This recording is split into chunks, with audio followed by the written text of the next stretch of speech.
Alejandro Volta. Alejandro Volta se le conoce en general por el descubrimiento de la pila eléctrica. Pero Alejandro Volta es un personaje muy interesante de la historia de la ciencia, muy desconocido y del que se ha escrito muy poco. Por ejemplo, en España, por hablar de nosotros, no hay, salvo en los años 40, no se escribió ningún libro sobre Volta. En los años 40 se escribió un libro sobre Volta, se escribió en Argentina y lo publicó entonces Espasa, que era la editorial argentina. Hasta entonces no se ha escrito nada, bueno, alguna noticia relacionada siempre con la pila eléctrica. Este libro, que procede de... Este es el libro. El libro procede de mi estancia en la Universidad de Pavía, donde Volta era catedrático, y en Como, que es donde él nació, en un centro de cultura científica en Como. Acumulando muchísima documentación sobre él, pues he podido hacer este libro que creo que dentro de España es verdaderamente el que da información sobre este personaje, y no solamente en España, sino en el mundo internacional. A partir de finales del 19 de Volta se escribe muy poco y lo que se dan son noticias sobre la pila. ¿Quién era Volta? Volta es un personaje que nace en Como, muere en Como, nace en 1745, muere en 1827, y es un personaje que está dentro de esa época histórica tan interesante que es la Ilustración. Es un personaje ilustrado. Es un personaje ilustrado. La Ilustración es un movimiento social, político, económico, científico, literario, muy interesante, y él era de familia aristocrática. La familia aristocrática entonces, el destino era fundamentalmente o ser cura, o ser monja, o ser magistrado. Esos eran los destinos a los que se podía acceder, digamos, y se accedía desde esas familias. Él no quiso nada de eso. Todos sus hermanos fueron curas y sus hermanas fueron monjas, pero él se rebeló contra eso y quiso ser, todavía no se puede llamar científico. El nombre científico, la palabra científico, se introduce en la literatura a mediados del siglo XIX. Por entonces, lo que había como una denominación, digamos, de lo más alto dentro de la investigación de la naturaleza, los llamados filósofos naturales. La filosofía natural, Newton era filósofo natural, pero la filosofía natural era realmente lo que distinguía al personaje que se encargaba de estudiar lo que entonces se llamaba los arcanos del universo. Intentaban conocer cómo era la naturaleza, cómo era la vida. Estaba todo muy mezclado, estaba mezclada lo que luego ha sido física, ha sido química, ha sido biología, geología, pero todo está muy mezclado, de manera que si tratamos de encuadrar a los personajes de entonces en una de las disciplinas que ahora nosotros tenemos, no es fácil porque hicieron un poquito de todo. Volta tenía un amigo que disponía de un gabinete. Entonces la gente, los gabinetes científicos, los gabinetes para experimentación, estaban en manos o bien en los monasterios, en los centros religiosos, o bien en manos de personas con dinero, y tenían un gabinete en el que, bueno, enredaban, estudiaban, se fijaban en cosas de las que pasaban en la naturaleza, y Volta por ahí inició su inclinación hacia descubrir qué es la naturaleza, qué pasa en la naturaleza.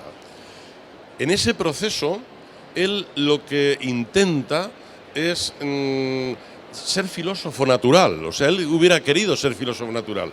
En cambio, la frustración de Volta es que nunca fue considerado en su tiempo filósofo natural, ni tampoco lo consideramos ahora filósofo natural según la etiqueta que había entonces. Fue considerado inventor.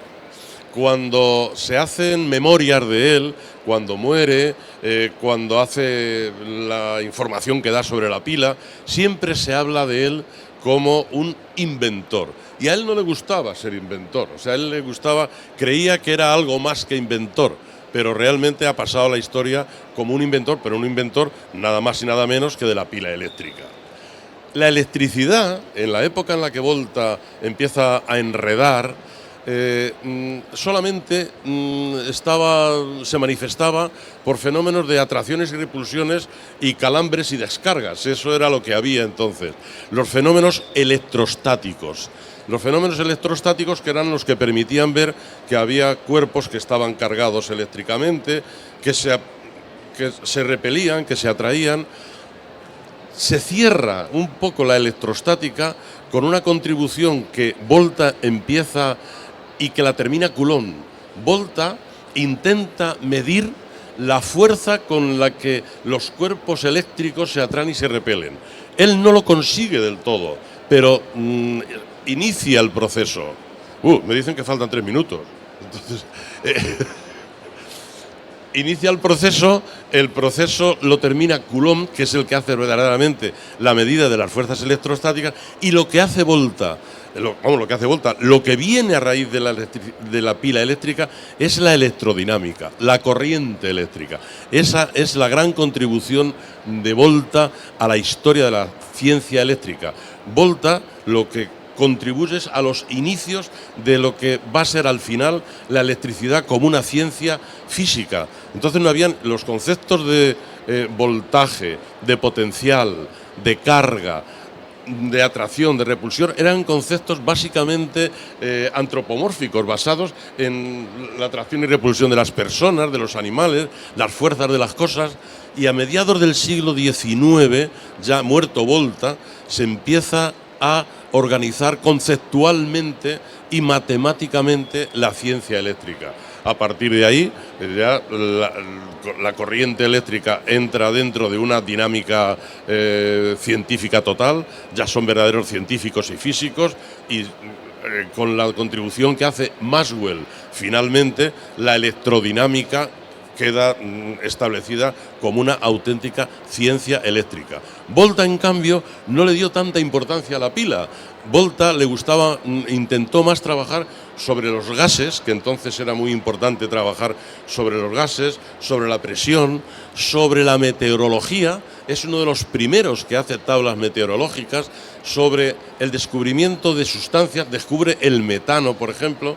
Pero él la pila la descubre porque está en contra de una propuesta que había hecho un médico italiano llamado Galvani, que había observado unos movimientos en las ancas de rana.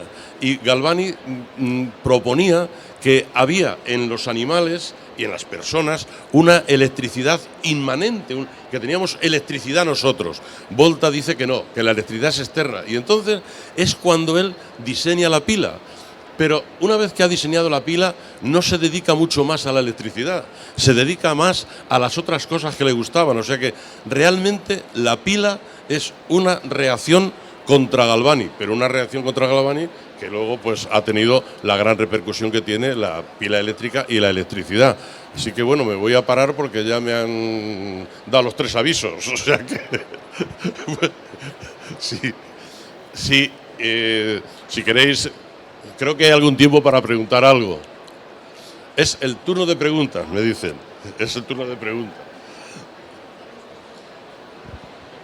Lo que ocupaba la pila de Volta en superficie. Vamos.